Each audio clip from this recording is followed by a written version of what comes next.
नावेद शिको जी, राहुल गांधी कह रहे हैं पूरा सिस्टम मुझे रिपोर्ट कर रहा है सरकार का, और अंदर की सारी सूचनाएं मेरे पास आ रही हैं, नरेंद्र मोदी की, अमित शाह की, उनके परिवारों की, मंत्रियों की, अजीत डोभाल की, सब की। एक तो ये बात समझ नहीं आई, और दूसरा कि ऐसी आर्थिक सुनामी आएगी कि जनता बगावत कर देगी और उस बगावत को दबाने के लिए देश में इमरजेंसी लगाई जाएगी। ये राहुल जी की नई बिल्कुल लेटेस्ट भविष्यवाणी है। कैसे देखा जाए इस भविष्यवाणी को? ये उनके मन की इच्छा है या इसमें कोई तत्व है? क्योंकि कई बार इच्छा होती है मन में कि भाई ये आदमी गुजर जाए, लेकिन हमारी इच्छा रखने से तो नहीं गुजरता जी। देखिए, इस बात में दो बातें हैं। एक बात तो ये कि अगर उनको लग रहा है कि एक्सपर्ट्स के तौर पर, जानकारियों के तौर पर और देश की स्थितियों के तौर पर कि आर्थिक स्थिति बेहद कमजोर होती जा रही है और देश धीरे धीरे अंदर ही अंदर खोखला होता चला जा रहा है, आने वाला वक्त बहुत भयावह होगा और जनता सड़कों पे निकल आएगी, सरकार गिर जाएगी, ये उनका कहने का मतलब है। लेकिन राहुल गांधी के सामने ये सवाल जनता करेगी कि आप, अगर ये स्थितियां बन रही हैं तो विपक्ष के नेता के तौर पर आपके ये सवाल करने से काम नहीं। अगर देश बर्बादी की तरफ बढ़ रहा है, आगे आने वाला समय देश बर्बाद हो जाएगा, जनता सड़क पे आ जाएगी, खाने को नहीं होगा, यही कह रहे हैं वो, और सरकार गिर जाएगी जनता के गुस्से में। तो सवाल इस बात का है, तब तो आपको मोदी सरकार की आर्थिक नीतियां जो देश को कमजोर बना रही हैं उस पर आप दबाव बनाकर कोई सही दिशा निर्देश दें। और आप विपक्ष के नेता हो, आप विपक्ष को एकजुट करने में नाकाम रहे, आप कांग्रेस को एकजुट करने में नाकाम रहे, आप देश का जनसमर्थन पाने में लगातार राज्यों में नाकाम हो रहे हैं। पहली भूमिका तो आप ये निभाइए कि अगर आपको ये लग रहा है कि देश बर्बादी की तरफ बढ़ रहा है, आर्थिक तौर से ये देश बर्बाद होने जा रहा है, लोग भूखों मर जाएंगे और सरकार गिर जाएगी गुस्से में, तो आपका ये भी तो दायित्व बनता है। सिर्फ आपके बयान से काम नहीं चलेगा कि अगर आप ये सोच रहे हो कि कॉकरोच जनता पार्टी की खबर ना चले और राहुल गांधी की आज अमिताभ अग्निहोत्री जी खबर चला दें, और वो खबर जो एक जनता का गुस्से के तौर पर एक दूसरा पहलू है, उसके पीछे की अलग कहानी है, जो भी हो। लेकिन आज की तारीख में विपक्ष की भूमिका में राहुल गांधी ने बयान बहुत दिए हैं और ये बात भी बिल्कुल सही है। कई बयान नावेद भाई एक मिनट नावेद शिको, एक मिनट हम मान लेते हैं, एक मिनट रुको नावेद शिको, हम मान लेते हैं राहुल गांधी जो कह रहे ठीक कह रहे, लेकिन राहुल गांधी, सुनो भाई, राहुल गांधी और उनके साथ जो भी उनके सहयोगी दल हैं, समाजवादी पार्टी है, आरजेडी है और बाकी जो दल हैं, अब तो ममता जी भी सहयोगी हो गए, पहले नहीं थी, पहले उन्होंने कांग्रेसियों को भगा दिया था, लेकिन अब कह रहे हैं कि घर के ही लोग हैं। तो ये सब लोग कल राजघाट पर, कल सुबह 10 बजे से आमरण अनशन पर बैठे नहीं। अगर देश बर्बाद होने जा रहा है कुछ ही दिनों में, तो इनको आमरण अनशन नहीं करना चाहिए, उसके लिए कोई और मुहूर्त आएगा। नावेद को अखिलेश यादव, राहुल गांधी, ममता बनर्जी, लालू प्रसाद यादव, तेजस्वी यादव, प्रियंका गांधी, ये लोग कल ब्रह्म मुहूर्त में राजघाट पर बैठे, देखो देश हिल जाएगा कि नहीं हिल जाएगा, या गुप्त सूचनाओं से ही खेल करना चाहते हैं कि मेरे पास सूचनाएं आ रही हैं। नावेद को राहुल गांधी के बयानों से कुछ नहीं हुआ। उन्होंने चुनाव आयोग के ऊपर ये भी कहा था कि एटम बम फटने वाला है, लेकिन एटम बम कोई फटा नहीं, ना कोई सामने आया। देखिए, आपकी अगर ये देश इतनी नाजुक स्थिति में है तो आप में इतनी ताकत नहीं है कि जो आपने इंडिया गठबंधन की कल्पना की थी वो चकनाचूर हो गया। इतनी बुरी स्थिति में सबको एकजुट होना चाहिए था, जनता का विश्वास आपको जीतना चाहिए था ताकि आप राज्यों में जीतते। जनता का विश्वास, आप जनता से कनेक्ट नहीं हो पाए। यानी अगर देश बर्बाद होने वाला है तो सत्ता ही नहीं, उतने दोषी आप भी होंगे, क्योंकि सिर्फ आप बयान देते हो। आप ना विपक्षी एकता में सफल हुए हो, ना कांग्रेस को आगे बढ़ाने में सफल हुए हो, ना राज्यों में चुनाव जीतने में सफल हुए हो। मैं दुबे जी के पास चलूंगा और एक बात कहूंगा कि राहुल जी से, कि राहुल जी अगर देश बर्बाद होगा तो उसमें आप भी बर्बाद होगे।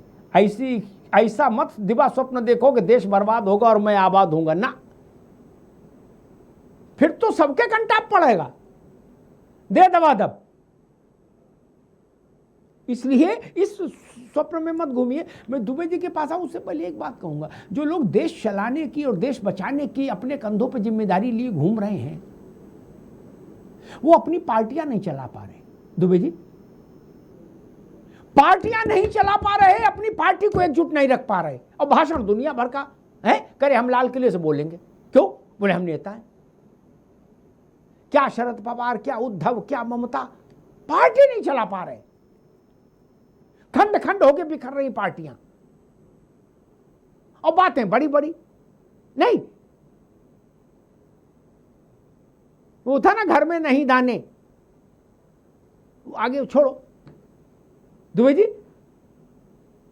पार्टियां नहीं चला पा रहे, लोग चुनाव में हार रहे हैं बुरी तरह से। भाजपा के सबसे बड़े शत्रु भी ये नहीं सोचते होंगे कि बंगाल में कभी भाजपा इतने बड़े बहुमत से आ जाएगी। अभी मैं एक वीडियो देख रहा था, ममता जी कहीं जहे कलकत्ता में, तो लोग उनके सामने से वो इधर से जा रही हैं, लोग इधर से आ रहे हैं, कोई उनको विश नहीं कर रहा, कोई प्रणाम नहीं कर रहा। इतनी बड़ी नेता रही, 15 साल मुख्यमंत्री थे। दुबे जी, आप लोग इस बात पर कभी चिंतन नहीं करते? राहुल जी कांग्रेस नहीं संभाल पाए, कम से कम 20 बड़े नेता कांग्रेस के पार्टी छोड़ के चले गए, 20। दुबे जी देखिए अग्निहोत्री साहब जी, इसमें होता क्या है कि जब आदमी का डाउनफॉल चालू होता है ना, तो भले भले साथ छोड़ते हैं, और जब अच्छा समय आता है ना, तो ऐसे ऐसे लोग आ जाते हैं जो धुर विरोधी होते हैं, जो कभी कभी मतलब आउट ऑफ लिमिट वाली बात हो जाती है।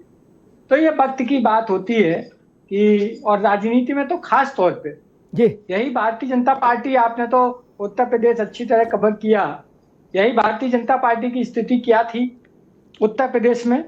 नेता कोई नहीं बनना चाहता था उत्तर प्रदेश में भारतीय जनता पार्टी का, लेकिन आज परिस्थितियां बदली हैं, तो इसलिए ये तो ठीक है, चलता है और चलता रहेगा, जब तक लोकतंत्र रहेगा तब तक ये चलता रहेगा।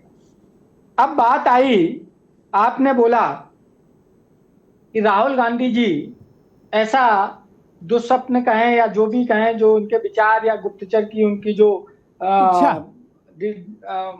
न्यूज है, देखिए ये देश निश्चित तौर पर ऐसा तो नहीं कह सकते हैं कि ऐसा कुछ होगा, लेकिन इतना जरूर है कि इस देश में महंगाई अपने चरम सीमा पे है, बेरोजगारी अपने चरम सीमा पे है, और त्राहिमाम तो है।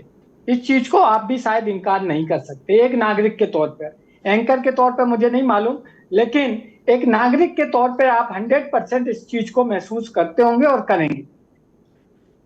अब समस्या आती है कि ये ऐसा क्यों है। मामला ये है कि जब आप सरकार में आने वाले थे या जब आप चुनाव में थे, आपने बहुत बड़े बड़े वादे किए थे।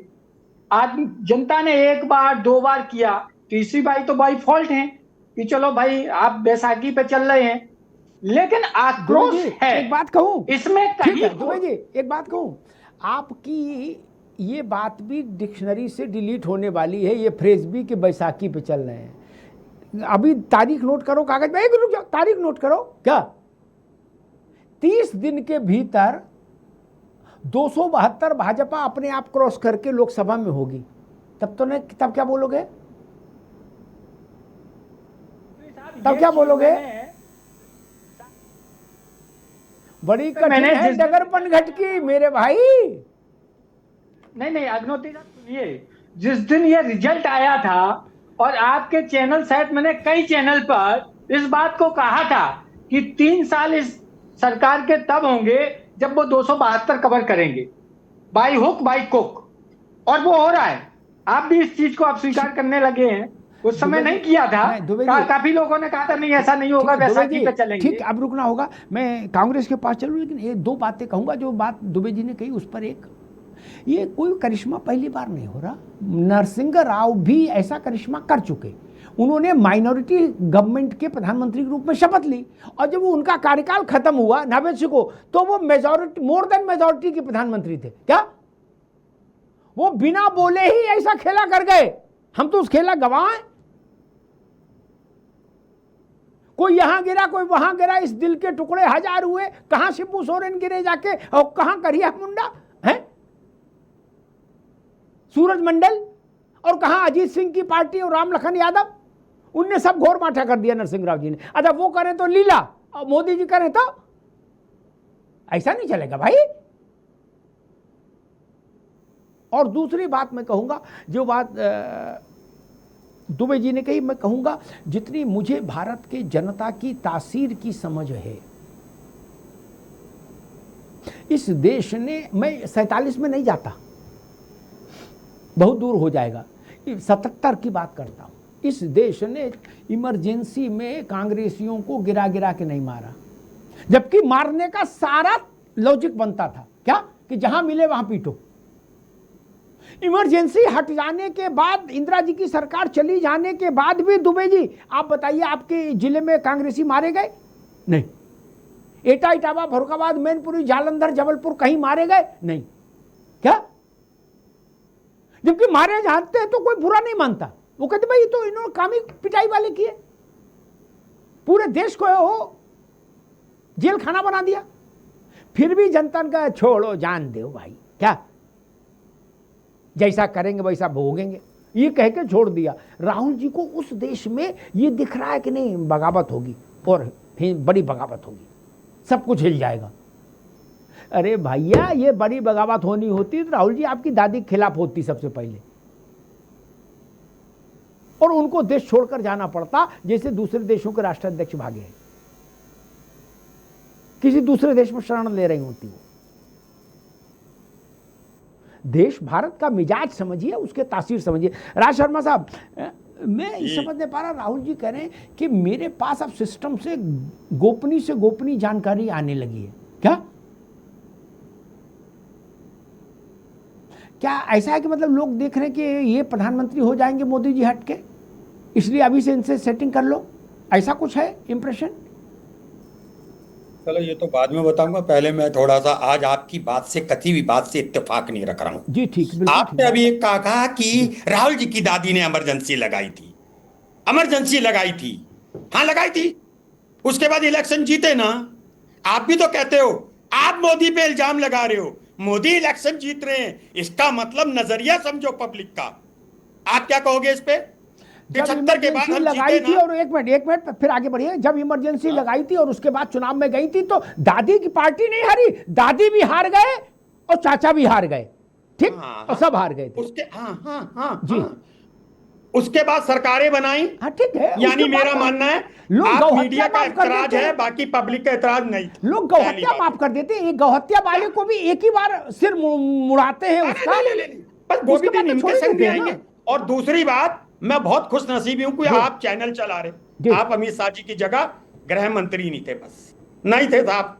मेरी तो आपत्ति थी, मेरे जैसे पता नहीं कितने की आपत्ति। दूसरी बात हो गई मेरी।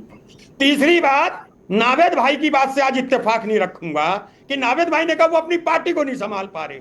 साहब जिस मोहल्ले में रह रहे हो वहां सिर्फ 3 दुश्मन बन जाए, 3 आदमी का डिप्रेशन आ जाता है। राहुल जी के संग तो कौन नहीं लगा है, आपसे लेके, आपसे मतलब मीडिया से लेके, चलो प्रवक्ता छोड़ दीजिए, तथा कथित वो तो है अनबायस होके बोलते हैं नावेद भाई। मैं आज इन्होंने बोला, रियल बोल दिया, जो भी बोलना था। विश्लेषक इधर सब तो हमें घेरे होते हैं। और अब एक बात और कहना चाहता हूं साहब, अभी कौन कह रहा था दुबे जी आपके साथ खड़े हैं समर्थन में, बिल्कुल कमर कस के। मैं बता रहा हूं दादा, केशव मौर्य बिना जीत के आए क्या? जीत के आए। और दूसरा वो क्या है, वो रामकिशन क्या है, वो क्या है? मैंने आज किसी चैनल पे बोला था, इन्हें सीरियस मत लो। ये सीरियस व्यक्ति कहां है भाई? हर समय छोटे बच्चे की तरह तो योगी जी मजाक करते हैं यार।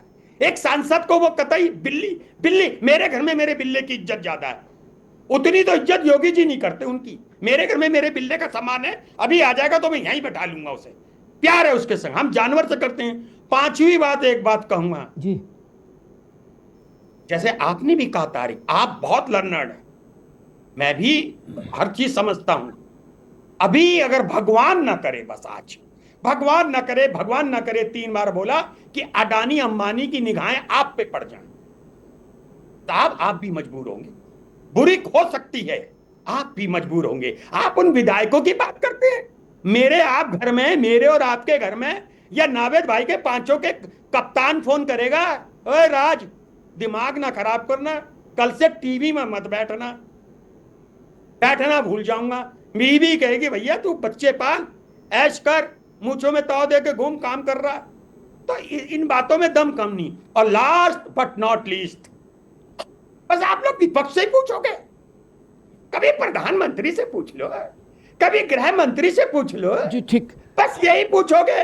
सलमान ने चंदन को मार दिया, चंदन ने फरुखाबाद में रोहित को मार दिया। का मत करो सवाल, मत करो, क्यों कर रहे हो आप लोग ऐसा, मत करिए। और एक याद रखिएगा, मैं आज आपको कहूंगा जरूर, आज मैंने आपकी बातें नहीं, आप इस इतिहास में अग्निहोत्री जो लिखवा के लाए वो इसलिए लाए कि जब देश बर्बाद हो रहा हो, जब सनातन धर्म के बच्चे बेरोजगार हो रहे हों, तब उनको नौकरी दिलाने के लिए लड़िए और बेगैरत इंसानों को बचाने के लिए। ठीक है राज भाई, ठीक है।